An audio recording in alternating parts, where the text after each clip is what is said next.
An almond tree south of Houston, a rural town in Stanislaus County, is decorated for the holidays. Courtesy of Danielle's Gift. Good morning. Want to get California today by email? Here's the sign up. A small tree at the corner of an almond orchard just outside Modesto is decorated several times a year with colorful ornaments. For passing motorists, the festive display has been something of a mystery. So a couple weeks ago, the Modesto Bee looked into it.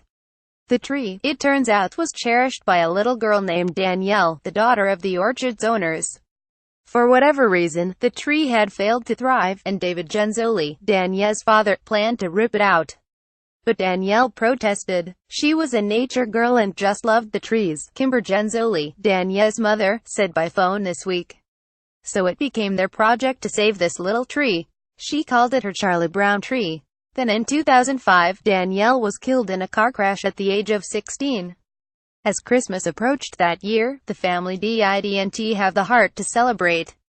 The Genzolis went out to the orchard soon to discover that somebody had decorated the tree with homemade Christmas ornaments. "We don't know who it was," said Ms. Genzoli, "but it kind of started from there." One February, Danielle's first-grade teacher had her students create laminated hearts that they hung from the tree for Valentine's Day. It was festooned for St. Patrick's Day and Easter. At some point, Danielle's grandfather and great-uncle began running electricity out to the tree so they could add lights. People sometimes left notes with remembrances of Danielle. Right now the tree is decorated for Halloween. David Genzoli said he was driving a tractor in the orchard last Saturday when he saw an older woman hanging a small cellophane pumpkin on the tree. He wandered over. The woman told him she had been touched by the story in the Bee and that in February she had lost her son, a father of two girls aged 3 and 5. Inside the pumpkin were notes written by the girls to their father. California Online. Please note we regularly highlight articles on news sites that have limited access for non-subscribers. People waited in line to go through security before a speech in September by the conservative commentator Ben Shapiro at the University of California, Berkeley. Elijah Nouvelle Agence France Presse. Getty Images. California has become, however improbably, a leading exporter of the energy that is animating the conservative movement. The New York Times. At least 7 people were arrested at Cal State Fullerton during a visit by Milo Yiannopoulos. Inside, the right-wing speaker was greeted by a standing ovation. Orange County Register PGE reported at least 8 instances of trees or tree limbs bringing down power lines on the night when devastating wildfires broke out in California's wine country. KQED officials declared the last of the deadly blazes were contained.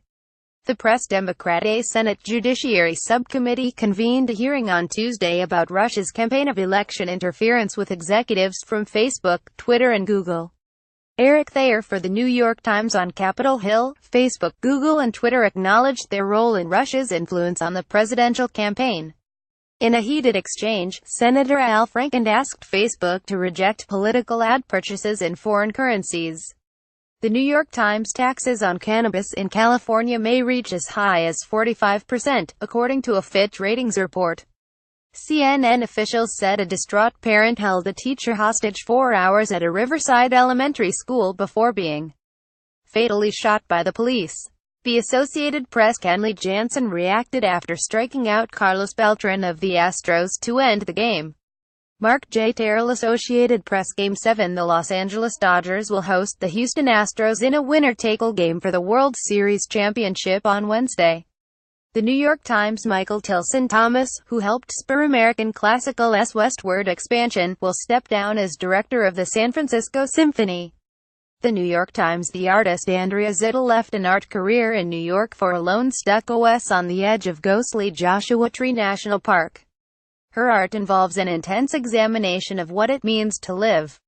Now, she's inviting others to join her. The New York Times. The comedian Maria Bamford is starring in the Netflix series Lady Dynamite. Photographs by Emily Burrell for the New York Times. While hospitalized in a psychiatric ward, the comedian Maria Bamford found hope that she could be in love one day. Over and over again, I encountered people with debilitating mental illness who were also part of a couple. They weren't working, they needed care. They were a burden, and yet they were loved. I started to think that could be me. If I ever got better, maybe I would meet someone who could love me as I am. The New York Times. I tell people they'll get cuts and bruises. It's aggressive. People are warned before entering a San Diego haunted house that simulates an abduction experience. But some say it goes too far. San Diego Union Tribune. And finally, evening rush hour traffic on the 110 freeway in Los Angeles. Monica Almeida. The New York Times. It's gas tax hike day. After much wrangling and debate, the price of a gallon of gas is rising 12 cents. For a typical car, that could mean roughly $2 extra per fill-up. But don't expect to notice the difference right away.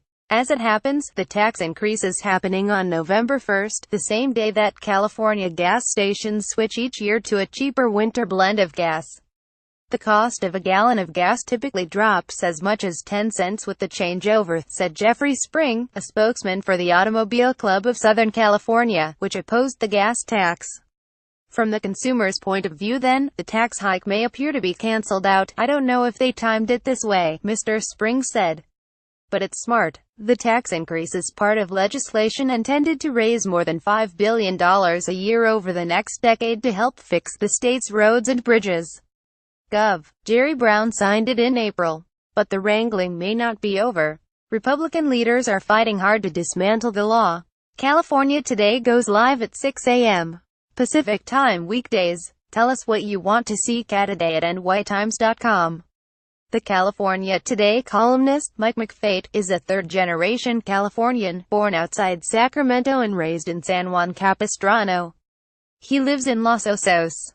Follow him on Twitter. California Today is edited by Julie Bloom, who grew up in Los Angeles and graduated from UC Berkeley.